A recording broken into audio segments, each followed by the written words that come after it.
love. I feel like I'm on top of the world. There are things you don't know Hi, officer. I think I must be lost. that will shock you beyond your worst nightmare. I am innocent. You don't actually believe this garbage, do you? It's in all the papers, Ted. Monkey! Oh! How did his name get on that suspect list? What is up, guys? Kid Critic is back with another review, and this review is on the new Netflix biopic on Ted Bundy called Extremely Wicked, Shockingly Evil, and Vile. And look, titles aren't like my number one thing, but like, come on, you gotta come up with shorter titles than that. Like Extremely Wicked, Shockingly Evil, and Vile, like, come on. And this film is directed by Joe Berlinger and stars Zac Efron and Lily Collins, and it's about a chronicle of the crimes of Ted Bundy from the perspective of his longtime girlfriend who refused to believe the truth about him for many years. Now with that said, Joker, start this review for us. And here we go. Now, if you guys didn't know, there's actually a documentary series that came out on Netflix about Ted Bundy, actually made by the same director of this Ted Bundy biopic film, and I thought it was actually really good. I haven't gone through all of it, I'm like through halfway through, and it's actually really, really good.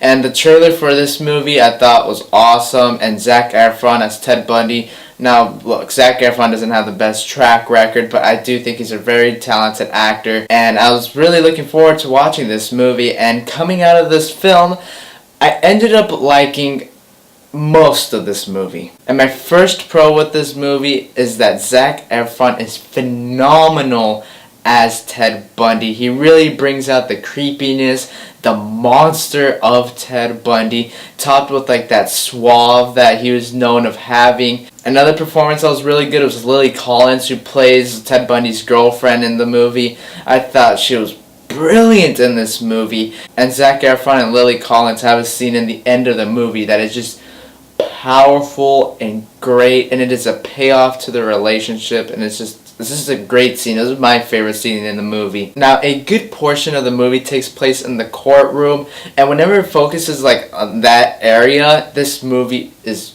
great on all levels. You just feel the tension and the intensity in that room. Now, in the movie, now this isn't really a big spoiler. I mean, this is based off a true story, but I won't spoil the true story if you guys don't know.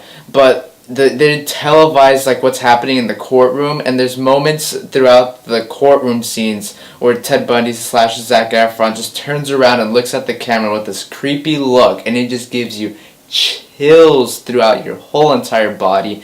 It's just like, whoa. Now, like the courtroom stuff and that scene between Lily Collins and Zac Efron, that's all in the second half. Now, what about the first half? What did I think about the first half? Now, the first half wasn't awful, but the first half was just a big giant mess where they were just jumping back and forth between the future and the past, and it just was a big mess. And the beginning felt very rushed, like this is where Lily Collins and Zac Efron meet. Oh, and like 6 years later, oh, this is him with this family, but there's also murders going around. But that all happens within like 15 minutes, and you're taking in all this information at once. That's just like, it's just a lot. Now, this film pays more attention to the Lily Collins and Zac Efron relationship, and like that whole courtroom scene and basically what happened there. Like, it pays more attention to that. And I kind of wish it showed just like a little bit, not like a whole lot where it makes the movie into like a 2.5 hour thing, because you don't need this movie to be that long. I just wished it showed like more of maybe Ted Bundy's childhood, to see like what ended up motivating him to be the monster that he ended up becoming. Now, there is a documentary series on Ted Bundy, like I said before,